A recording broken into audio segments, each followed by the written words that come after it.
got a new act which is very severe in punishment.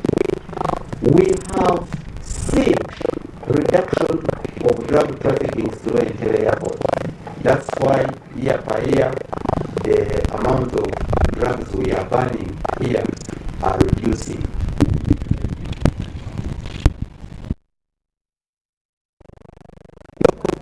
Local council leaders in Kiboko District have been warned against misuse of newly secured and acquired means of transport. Kiboko District local government leader James Okurut wants the bicycles and motorcycles put to good use for development purposes. Over 3,000 bicycles were given to LC1 chairmen and LC2s and over 15 motorcycles to LC3s as an exercise officiated by the area woman member of parliament Agnes Amede. Because from today onwards, seen addressing these local council leaders at Kiboko District headquarters is Chief Administrative Officer Kasim Kutosi. He is warning against misuse of the transport means they are about to acquire. They include bicycles and motorcycles for mobilization and a tractor for farming. don't use it with that mind. No, it belongs to what? No, it now belongs to what? Because it is you who is the government at that level. Butembo is one of the new districts recently created in eastern Uganda. It is positioning itself for purposes of economic development. This transport means is a step towards that direction. Abantu abatukira President Museveni bamwe bali amone minister local government outroza kuswena gale yakulambe kuyambe parish eranja yikolera ke ino emirimu ya council ngatambulya council yange. This tractor was recently acquired at the launch of the parish development model in Kiboko District. It was also officially handed over to the farmers.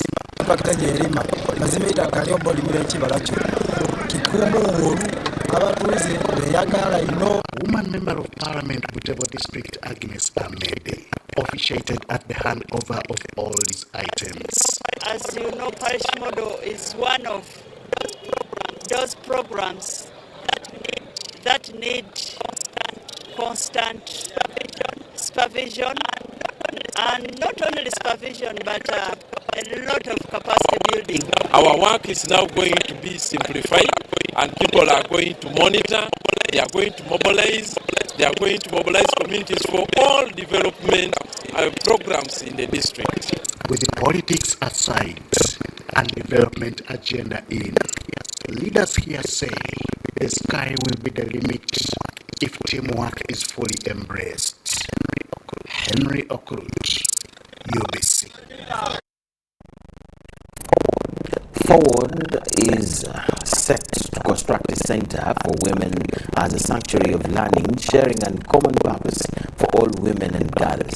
The groundbreaking which shall be on the 7th of March 2022 ahead of Women's Day.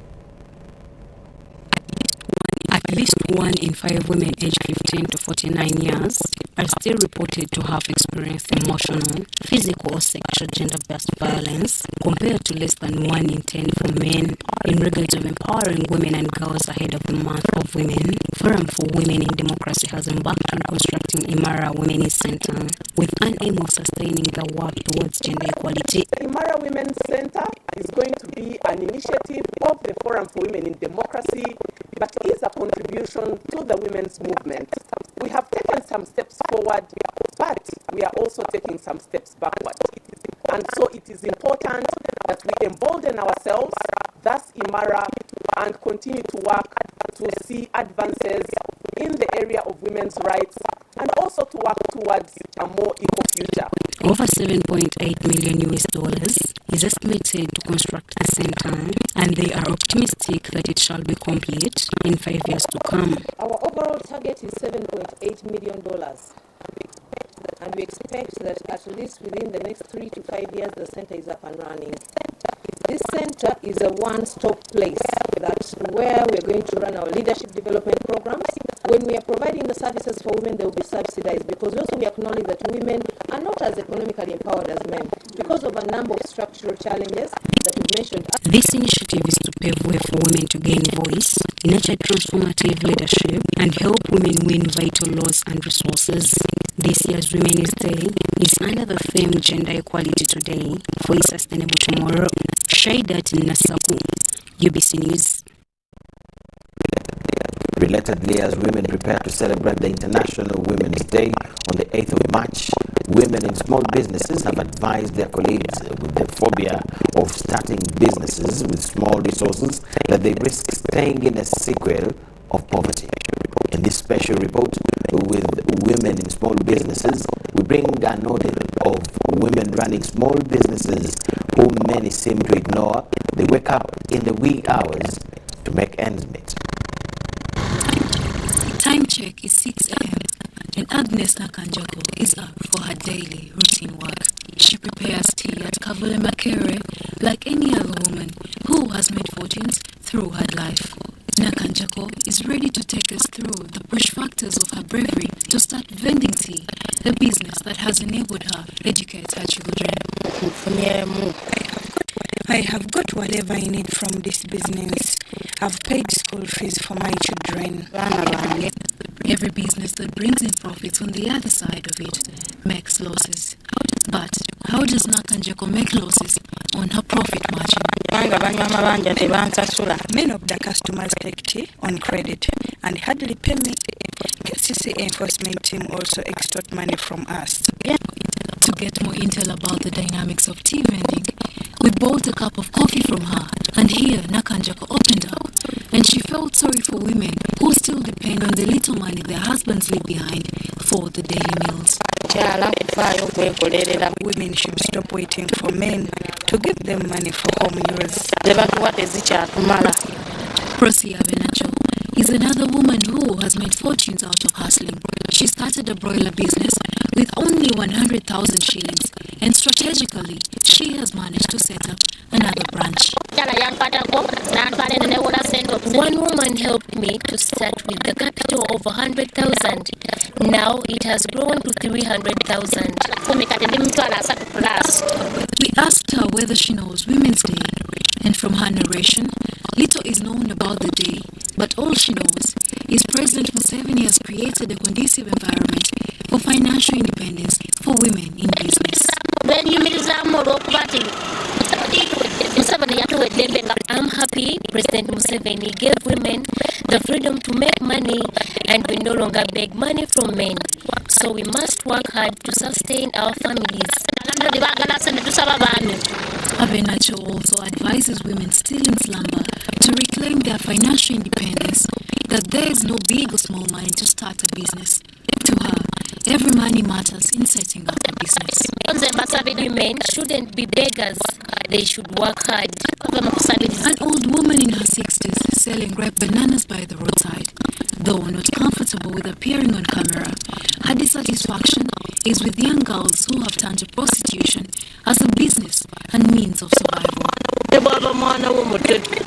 We have tried to advise the girls in prostitution, but they have refused to listen.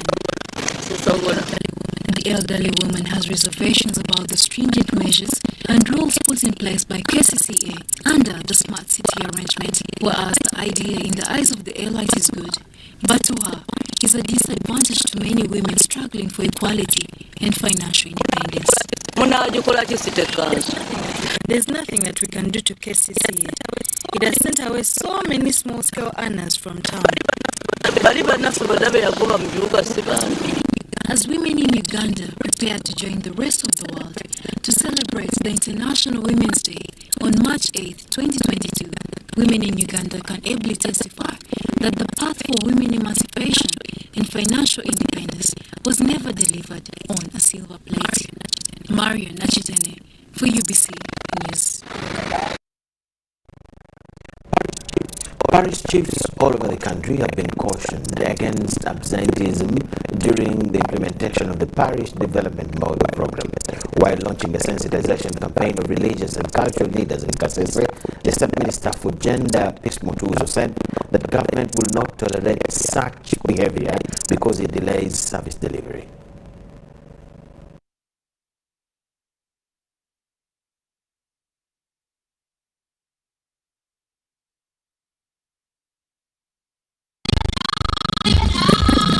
The President of the Republic of Uganda, His Excellency Yoweri Kaguta Museveni, on Saturday last week launched the start of the implementation of the Parish Development Model, a new government program that aims at reducing poverty at all levels in different communities.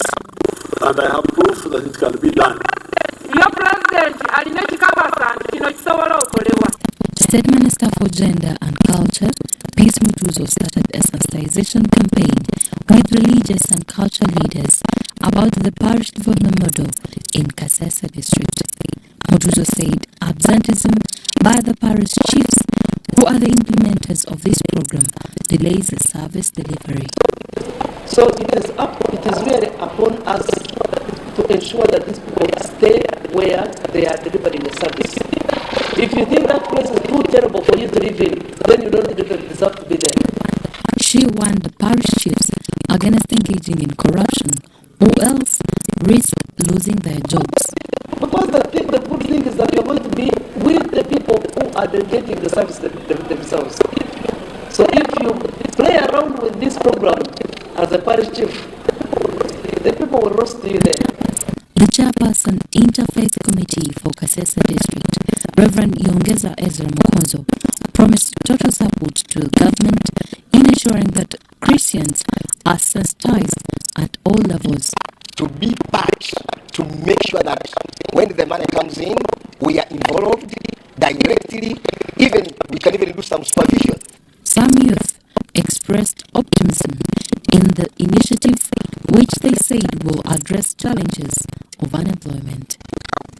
We have youth groups at village and parish level, and I think if this money is put into these groups, we have skilled youth in different fields who will be able to create our own jobs. This sensitization meeting was meant to equip religious and cultural leaders with knowledge about the program. Moses Matabari, Irene Nakongo, UBC News. The Nubian community in Uganda has appealed to government to consider gazetting or allocating specific districts to the community for identity and preservation of culture, just like it's the case with other ethnic groups in Uganda. This Wednesday, a delegation of the Nubian Community Forum in Uganda, led by their Secretary General, paid a courtesy visit to the Ministry of Land. 7 non-Arab Muslim tribes, which originated from the Nubia region areas between Aswan in the southern Egypt and Dangola in northern Sudan. Having been integrated as part of Uganda's ethnic groups by the constitution, the over 15,000 population feels they have a little touch at the country's cake. We have issues of land at Jinja, at Wanyange. There's a land which was given to the community in 1949, but someone fraudulently has sold it to someone. This was part of the engagement as the delegation of the Nubian Community of Uganda interacted with the lands ministers Judith Nabakoba this Wednesday afternoon at her offices in Kampala. Also raised to the lands minister is the fate of the families who had fled the country in the early 60s but later returned home in the early 80s. They found their ancestral land taken. Some people have sold them, property, everything was vandalized. So they were temporarily given that place to stay.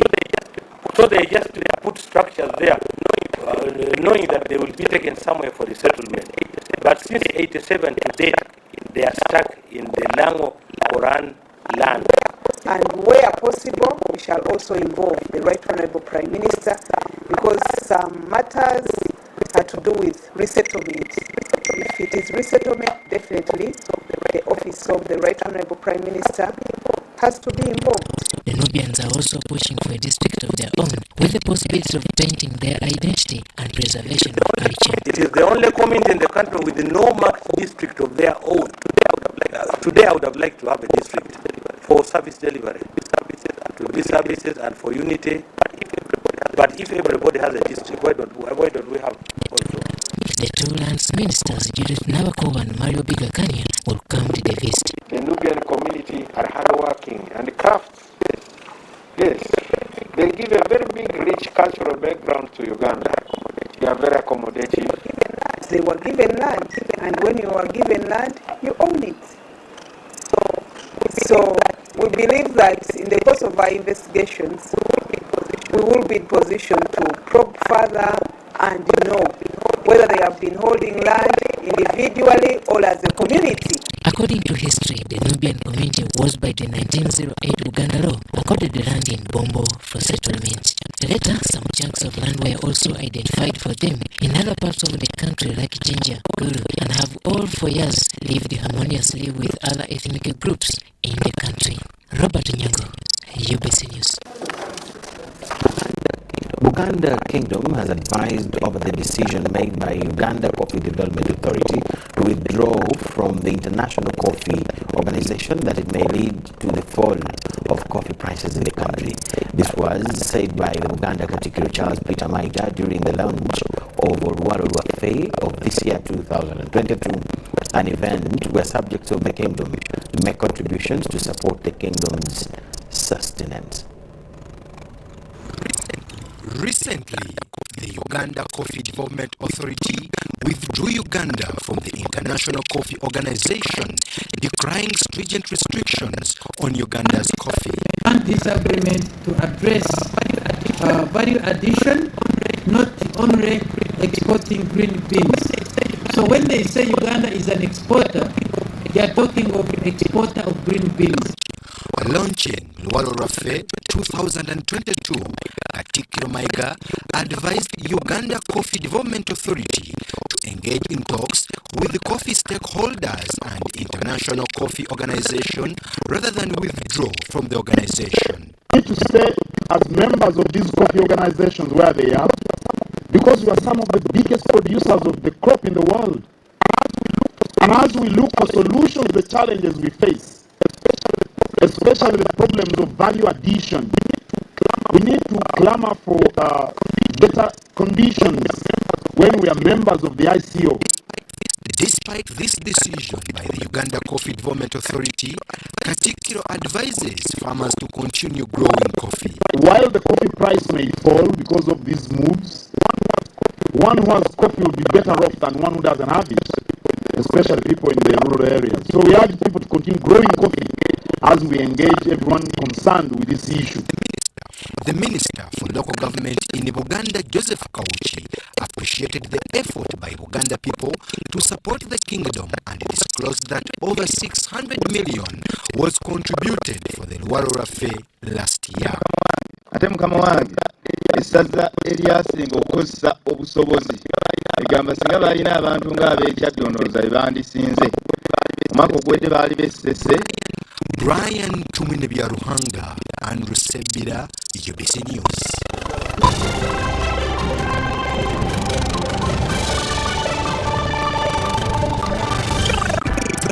MBs are now bigger MBs only on MTN. When you load a daily bundle of 150 shillings, you no longer get 15 MBs, you get 30 MBs. For 500 shillings, you no longer get 40 MBs, you get 80 MBs. For 1,000 shillings, it's no longer 100 MBs, it's 180 MBs. Dial star 150 star 10 hash or use the My MTN app to load bigger daily bundles only on MTN. MTN is regulated by the Uganda Communications Commission. Raising voices. As a teacher, I have the opportunity to shape how children grow and learn. I believe in creating a non-violent school where children feel safe and respected. I promise to lead by example and create a different kind of relationship with my learners, one that helps them grow. In this time of COVID, what is your promise to the children of Uganda? Because a violence-free childhood is everyone's right. Raising voices.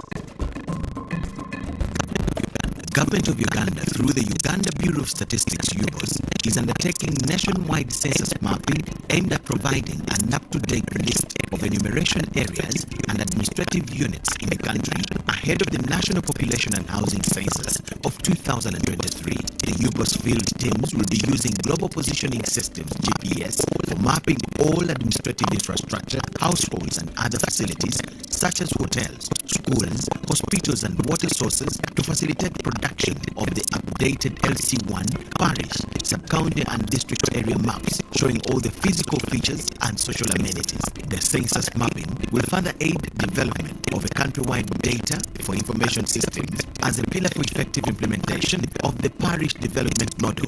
This is to appeal to the entire government leadership, all stakeholders, and the general public to support the field teams that will be deployed across the country. Announced by Dr. Chris Ndatira Muchiza, the Executive Director and Chief Statistician. For further clarifications, please contact the Office of the Executive Director on 0755 342 128.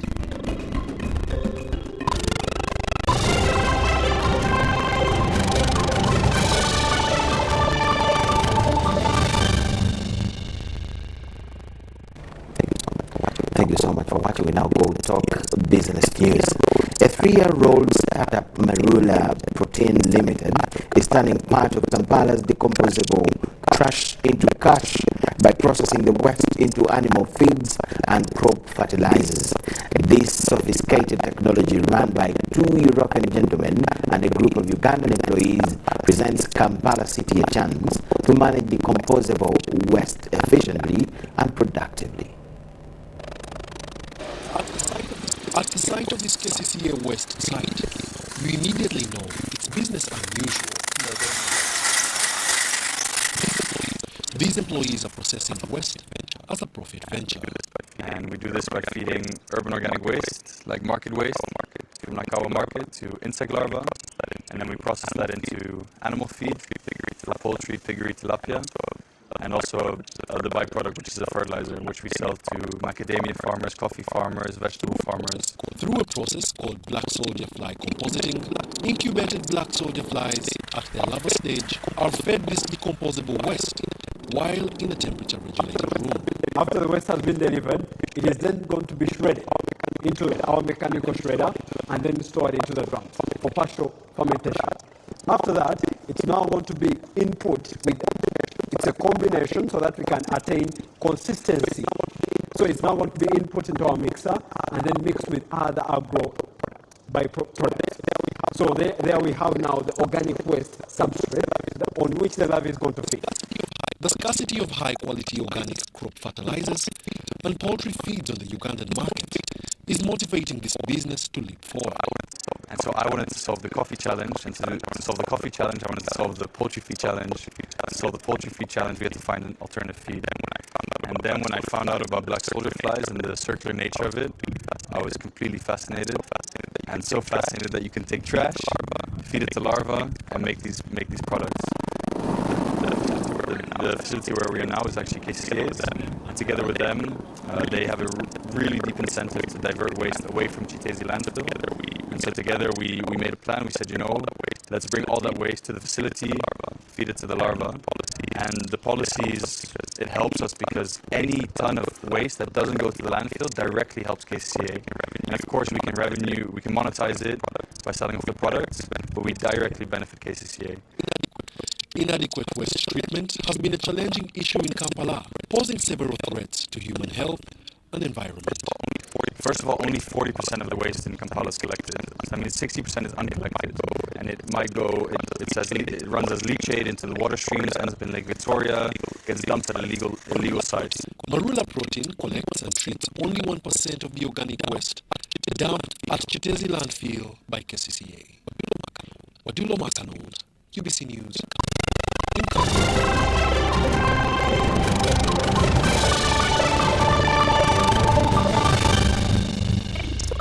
Enjoy convenience today with Airtel Money School Pay, FlexiPay, or Bridge Schools. To pay school fees using Airtel Money for Bridge Schools, dial *185#. Select option 6, School Fees. Select option 1, Bridge Schools. Enter pupil ID. Enter enter the amount. Enter the PIN number to complete payment. Pay school fees conveniently using Airtel Money. Airtel Money. Instant, secure, borderless.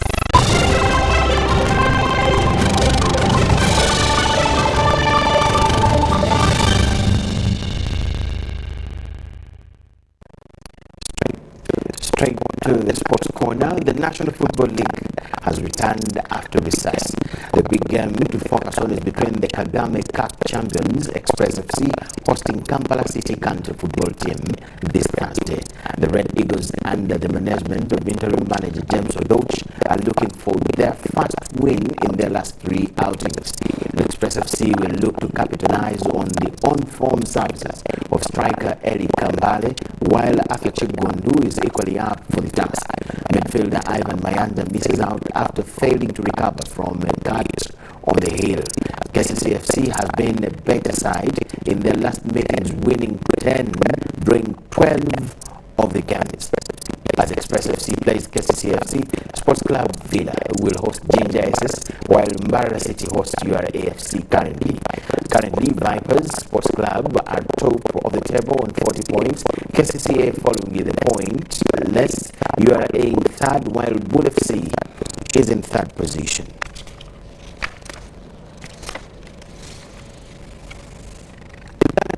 The Uganda netball team is in early preparation for the upcoming Commonwealth Games in Birmingham, England.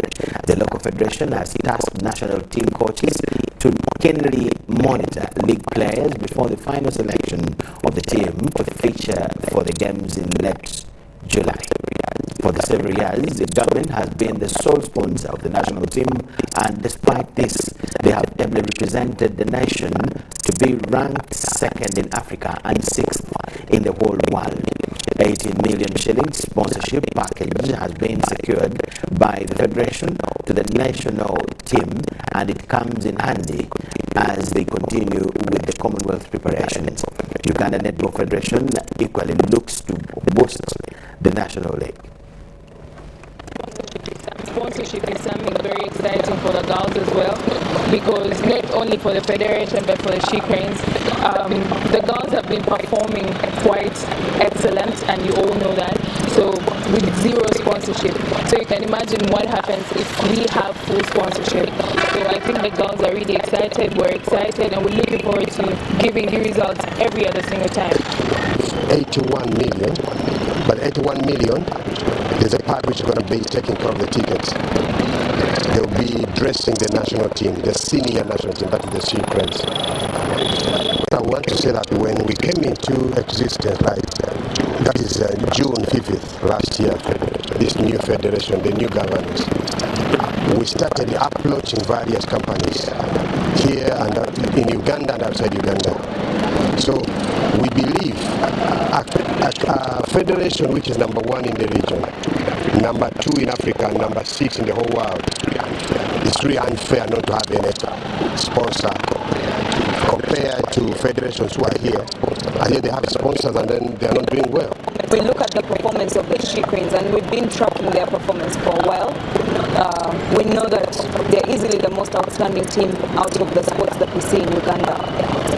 They're outstanding because of their performance. As Ugandans, my hope is that we all know what the performance is, but they're number 1 in the region, they're number 2 in Africa, they're number 6 in the world. They're forced to reckon with, and we think that this is only a small sponsorship to go far to help them where they're already doing excellent.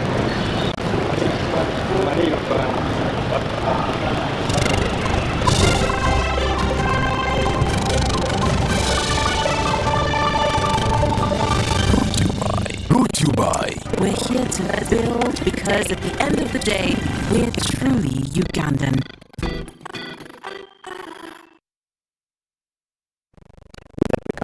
With that, we come to the end of what we had for you tonight. Thank you so much for watching. My name is Michael Jordan Lukomwa with Elizabeth Nakakoni and the whole team. Wish you the best of the night. Happy Lantern season. This is all we had for you. We'll end here because we have behind the headlines at exactly 10 p.m. Do not miss. Enjoy the rest of the night. Bye-bye.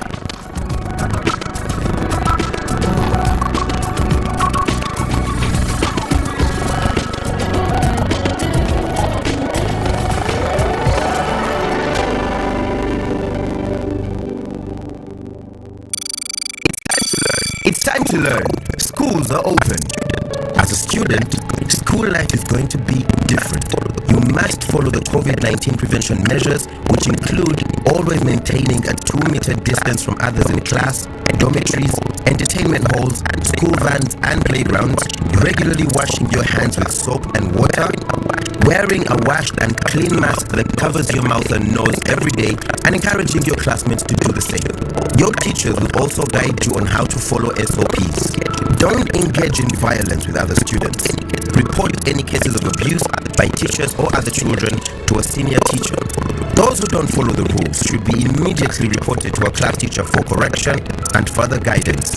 If you experience flu-like symptoms such as a sore throat, fever, dry cough or body weakness, immediately seek medical attention from your school nurse and inform your class teacher. Whenever you sneeze or cough, please remember to cover your nose and mouth with a bent elbow, tissue or handkerchief. Let's share knowledge, not COVID-19. This message is supported by the Ministry of Health, Ministry of Education and Sports, and UNICEF. Stay safe. On the 3rd of March 2022, the government of Uganda, through the Ministry of Tourism, Wildlife and Antiquities, together with key partners, will be commemorating the World Wildlife Day. The theme of this year's celebration is recovering key species for ecosystem restoration. The celebrations will be held at the Uganda Wildlife Education Centre. There will be a live broadcast showcasing the celebrations starting from 11 a.m. on UBC TV. Her Excellency Jessica Alupo, the Vice President of Uganda, will be the chief guest. This broadcast is powered by the Ministry of Tourism, Wildlife and Antiquities with support from UA, UEC, EU, UNDP and the WWF. Water and environment resources are the key components to our survival. That is why we need to protect our wetlands, rivers, lakes, soil, and trees. Join the Uganda Water and Environment Week for a 450-kilometer walk from Luzira, Kampala to Little City as we walk for water, environment and climate change. Flag off will be at the Ministry of Water and Environment headquarters on 3rd March 2022 through the Eastern Road and will end at Little City Mayor's Gardens on 18th March 2022. The walk is part of the activities of the Uganda Water and Environment Week 2022. It is organized by Ministry of Water and Environment through the Water Resources Institute and Workers Association of Uganda with support from development partners.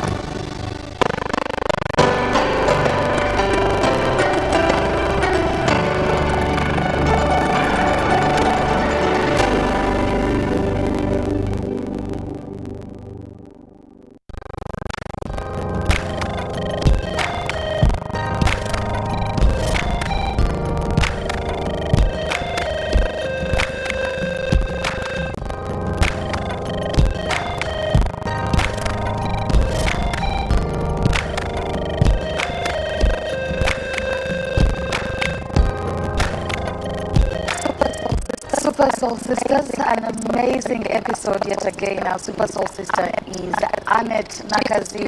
She is a student, researcher, and of course she's not giving up, okay? And I love to have people like this, to have women from all walks of life to come and talk about their stories, share their stories, encourage us, motivate us.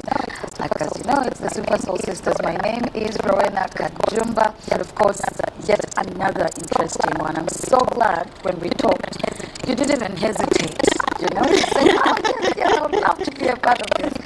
So many times there's this saying of how women don't want to be on TV, or they don't want to be exposed, but I'm glad that I have people like you for an example to show. You're very welcome. Oh, thank you so much for having me. I mean, I'm the one who is, so happy to be here.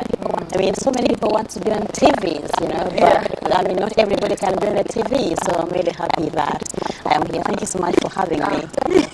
So, when people hear Annette Nakazi, then they're hearing student, they're hearing researcher. Let's first go back to understand you as an individual, who you are as a child, so that we can get to know them now. I grew up from Busawe. Well, I don't know if many people know Busawe, but a long time ago, it was in Masaka District. Now I think it's divided, so it belongs to Chotara District. Yeah, there, Kiboko.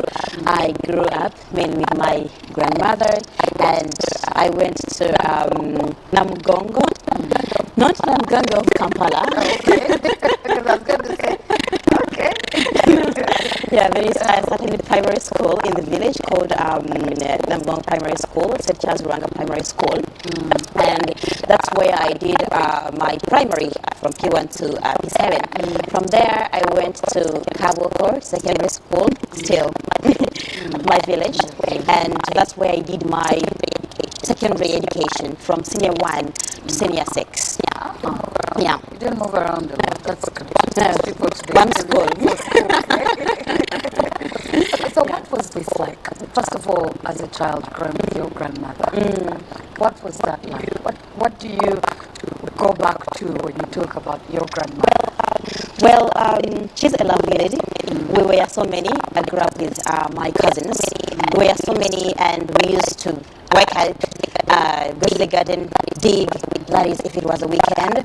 But during the weekdays, we used to wake up, go to the well, fetch water, and then after prepare and go to school. It was, something really early mornings. Yeah, early mornings. I mean, at 5 a.m. And I don't like to wake up, but I had to do that. That is true. Yeah, of course, we can't let our grandma to go fetch water when we are available. So after bringing water, we used to prepare ourselves, go to school, and we used to cook a lot of sweet potatoes and kind of roast them. It was so delicious. So I loved those moments. And then at school, I loved playing. Yeah, I don't remember. To be honest, I don't remember studying or focusing on so paying some attention in class, or maybe thinking that I want to be this. When I met a doctor, I wanted to be a doctor. When I met a lawyer, I wanted to be a lawyer. So my passion was so exactly. Yeah, exactly. So I was mainly focusing on playing, and I was the queen of games, because I used to come up with various ideas how we can play. And the other thing I loved was porridge. Yeah, I love taking porridge. The lunchtime porridge, yeah. And I remember there was a time when there was this girl who, I think she just didn't like me. I don't know. I think she didn't like me. So the bell rang, and then I ran. I think I was so angry. So I was like, I'm going to be the first one on the line. And then the girl was like, you always ran for porridge. I was like, because I love it. I know, and some of those things do play with people's self-confidence. But I like how you said, because they love it. Yeah, that's true. That's an interesting story. So now, growing up with your grandmother, what was she like, and how did she influence? Of course, you've talked about waking up early mornings, getting prepared and set and going to school. But what are some of those things that you feel, yes, they did influence me, even while in primary school, and how you did your things and things like that? The one thing I cannot forget about my grandma is that she made sure I have something to eat whenever I came back home. I grew up in a home where we had only one garden, but I don't know how we made it. With only one garden, but we were able to have food. So my grandma made sure that Anna, well, she calls me Anna, Anna has something to eat. And she always defended me, You know, when you're growing up, there are so many people who can come to your home and they say, Anna did this, Anna did this. But she was like, she did this? Okay, I'll talk to her. But when I explained it to her, she always understood. And I love that about her, She wasn't defending my mistakes, but she was trying to understand what happened and how I can avoid it in the future. So while we're still in primary school and secondary school, you've put out something out there on YouTube speaking about what nature of schools you went to, of course, in comparison to where you are now. What did you mean by this? When you talk about poor schools, what are we talking about? Because people may not understand. When someone says poor schools, someone may say grade, maybe performance, someone will say maybe it's the level of course, in terms of how they get to teach the students, how they get to. So let's go into that story. When you talked about coming from poor schools to getting into bigger places and now being a researcher. Let's go back to that. Well, when I say poor schools, I mean the kinds of resources you do have at that school and the infrastructure. Let me say the buildings. Let me consider the buildings. We used to study from dusty class, and we used to use a cow dung to clean our class. Our classes were not cemented. So to avoid jiggers, you know jiggers, right? Yes. Yeah. Those kind of things. Oh my goodness. They're so frustrating. You're speaking like, I remember. They disturbed me so much, and they used to bite me, these, what is this? Oh, yes, at the heels. Yeah, the heels, and I didn't like that. And the boys used to, to tease me, bully me because I had jiggers. I didn't like them, so I just hated jiggers. So in the class, cow dung. Yeah. We used to mix the cow dung with water, and we used to spread it over on the floor. We used to do that on Friday, and then on Monday it was dry. We didn't have windows, in our classes or classrooms. So when the rain came, it was pouring us, so we had to concentrate, to converge in the middle, in the middle of the class. So, studying from such an environment and then going to bigger places, it kind of taught me that life is not constant. If you are determined and if you have people around you who empower you, who give you energy, and people who trust you and are willing to support you, you can always end up doing whatever you want. That's what I learned. Now this is primary though. Yes. And then in secondary, for this school, the buildings were a little bit old. I wasn't uncomfortable all the time, but sometimes you get scared if you see cracks, like, is it going to fall? Or what if you are inside the class?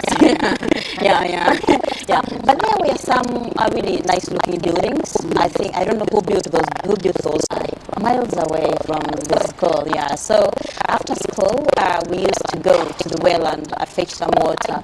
Well, I joined the boarding section in my senior four, and that was after the head teacher was like, I want you to be in the boarding section.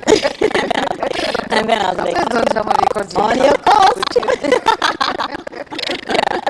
Yeah, and they agreed to that. Exactly, they agreed, and then I joined in the boarding section. And probably the way we used, to do things, and even the type of foods we used to consume. Yeah. Because for students to perform or for any person to function properly, they need to eat, a balanced diet, foods that can, help them think, well, and be healthy, be happy. But we used to just eat, beans and posho. I don't see a problem with that if the beans are high quality. But if the beans are kind of infested, exactly. So, well, you can have nitrogen from the coats of those tiny insects. But I can get nitrogen from other foods, not from those insects. Yeah. So,